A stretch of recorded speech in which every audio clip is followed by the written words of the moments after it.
Urban doom loop sounds like some sort of B movie. I'm going to explain it to you. I've talked about it here when we discuss the real estate market here in the United States, commercial in particular. I talked about it also on TV as well, and people are kind of confused about what it means. First and foremost, the urban doom loop, which is happening, is not just New York and San Francisco and Chicago and Portland and Los Angeles. No, it's affecting cities all across the country, in particular, Midwestern cities as well. It's about foot traffic, baby.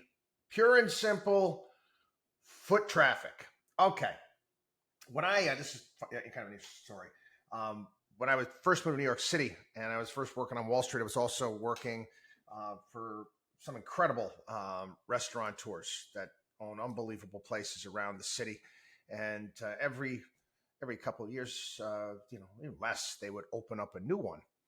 And when they were scouting out a location somewhere in the city, they would actually have somebody sit outside, not one of them, and count the amount of people that would walk by over the course of the day. Actually sit out there and count. Foot traffic matters. I talked about this. I said, I'm in back and forth into the city, into an area that used to be, mobbed with people. Mobbed. You'd be bumping into people all the time. That energy. It was to 6th Avenue, Rockefeller Center, right there. Radio City Music Hall, Fox News. I was there on Friday mornings with Maria. They had the Fox Summer Concert Series outside, stage set up, and man, oh man, they must have bought about 1,000 flags to decorate the entire area, making sure it's as patriotic could be. But neither here nor there. There wasn't anybody there. Look outside. There was barely anybody there. Where again, back in the day, my first office was in Rockefeller Center. First office in Rockefeller Center when I first moved to the city, and Today Show down there, and mobs of people. Mobs. I mean, sure, I'm sure you're going to see it around Christmas time, but this wasn't just Christmas time. This was all the time in New York. We're seeing it around the country, and again, with my kids and the things that I do with my job, I do a bit of traveling and I go to some of these places. What was it? 2 years ago, I went to Indianapolis, and got there, was taking my daughter to visit some schools out there. And there was a football game. Colts were in town. They got Lucas Oil Stadium there, downtown Indianapolis. It was dead. That game was going on. After the game, I'm there for a couple of days, and I'm walking around, and the tumbleweeds. It was incredible to me. I was like, wow, it's really dead here. Every place, these places I'm going to, all these other cities, Midwestern cities in particular, they were designed. They were designed improperly, quite frankly. All sorts of tax deals were given and presented to bring all sorts of businesses to the center, and that's all well and good, but that doesn't make a great city.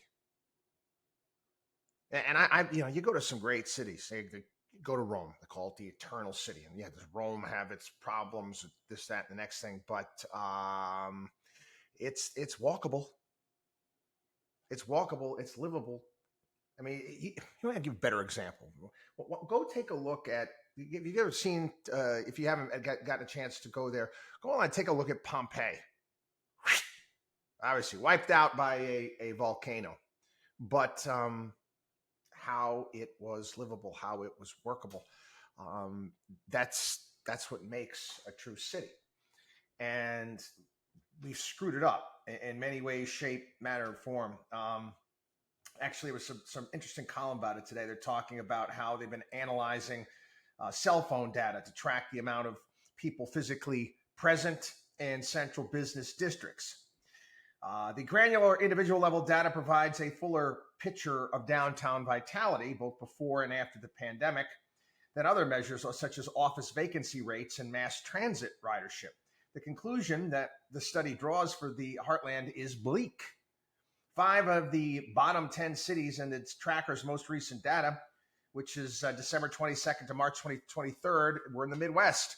St. Louis, Indianapolis, Minneapolis, Cleveland, and Kansas City. Bottom half of the rankings. North American downtown, slowest recovery: San Francisco, St. Louis, Portland, Indianapolis, Minneapolis, Cleveland, Oakland, Kansas City, Toronto, Philadelphia, Montreal, New Orleans, and Seattle. And more companies are just going to be giving up their office space. Again, this is not due to COVID. People say, hey, COVID, it's going to come back. No. Sometimes things happen. And people think, that's, oh, geez, major event. No, this was years in the making. We've been warning about commercial real estate for a long period of time. And like I said, I actually did this the other night. We were out at some friend's house and talking about housing prices. And, I used to live in the Upper East Side of Manhattan, my first apartment, 3 roommates, railroad apartment straight through. And then, I improved as I went along, obviously. But anyway, it was a residential neighborhood, vibrant neighborhood, restaurant, stores. It was a great place. Really, really enjoyed it up there. And again, I go up there now and it's, empty commercial space everywhere. And I love messing around with the real estate sites. I said, go on Trulia. And don't listen to what the real estate experts are telling you on CNBC or the talking heads on TV. Go check for yourself. And I'm pulling up palatial place, in doorman buildings at price. They couldn't believe what I was showing. It's going to cost you a hell of a lot more to live in Tampa than it is in the Upper East Side of Manhattan. Real estate value, not the cost of living and the taxes that go along with it. But again, this is the reality. They're telling you one thing, but what's the Eagles there? You can't hide your lying eyes. I mean, your eyes are not lying to you. Okay, you can see it for yourself.